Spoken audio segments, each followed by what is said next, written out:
Okay guys, yesterday we did an activity about stretching words in order to spell them and use that in your writing. I saw some of you guys using that yesterday, where you circled some words that you had to stretch because you didn't know how to spell them, and then you can always go back and check them. As well as using those types of words to stretch out, I want to talk to you guys about using describing words to make your sentences more interesting within your writing. I know that you all are really good at writing simple sentences to tell me what it is your story is about.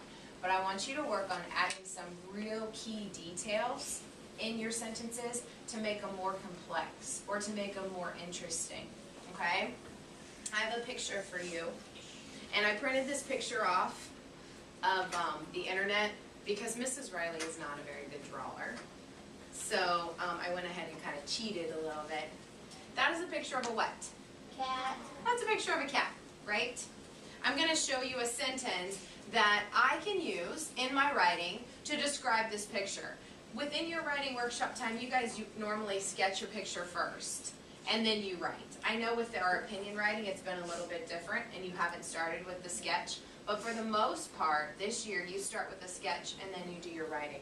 So here's my sentence that describes my picture. That says, Butterscotch is my pet kitten. Okay? So within that sentence, it's pretty simple, right? I have a noun. I have a couple nouns. What are my nouns there? Ava? Pet. Pet. So that's a thing or an animal, right? What is the animal that I'm talking about? Natalia? Butterscotch is a what? Cat. It's a kitten, right? And is there a proper noun in this? Jace? Butterscotch is my proper noun, right? It's a special name. Just like your names are special, the name of my kitten is special.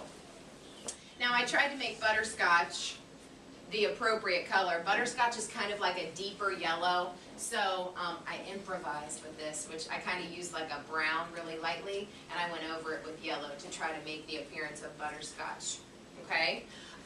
Now, those are good details because I'm telling you what my cat's name is, but I want to make this a little bit more interesting. I want to make this sentence a little bit more interesting. I went ahead and did it for you, so put your hands down. And I'm going to just read it, and then we can talk about the describing words that I use to take this simple sentence and make it more complex, more interesting. This sentence reads, Butterscotch is my soft, furry kitten. She is the color of butterscotch candy. Now, look at these two. This is two sentences, and this is the first sentence that I started out with, which was pretty simple. Which one sounds more interesting? Which one am I telling you more detail with? Flame? Absolutely. I'm telling you more detail within these two sentences. Butterscotch is my soft, furry kitten. She is the color of butterscotch candy. Okay? I'm going to show you how I give you even more detail. I'm going to add a little bit to my second piece of writing. Her whiskers are gray and prickly. She likes to play with a striped red ball. My kitten is great. Let me show you the picture now. There she is. Here's the ball. When I take writing, go ahead and put your hands down, please. When I take a piece of writing and I add detail to my picture, it helps me describe more in my writing. It makes my writing more interesting. Let's take this away and let's go back and see all of the describing words that I'm able to put into my sentences once I make my sentences a little bit more interesting. Do you see any describing words? If you do, raise your hand and tell me one of those describing words. I'm just going to underline it so we can see how many describing words I put within my writing. Michael, what's one of those describing words? Gray. Gray. And you know what? I want to make my writing match my picture. So let me take my pencil and add those gray whiskers on there. Okay? Move my picture out of the way because it's a little big. What's another describing word, Lil? Fur. Furry. What is another describing word? Kelly? Red. That describes what? A ball. The ball. Yeah, that she was playing with. Cam? Soft. Soft. Ashton? Prickly. Ooh, prickly. That describes. Grady? Great. Yeah, that's a describing word. Ava?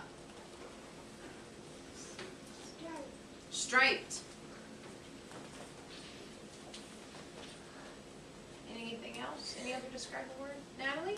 She's the color of butters. Butterscotch is a describing word. I'm describing the color of her, right? Good. Anything else? Think there's another one up there, Brody? Whiskers. Is whisker a describing word or would it be a noun? No.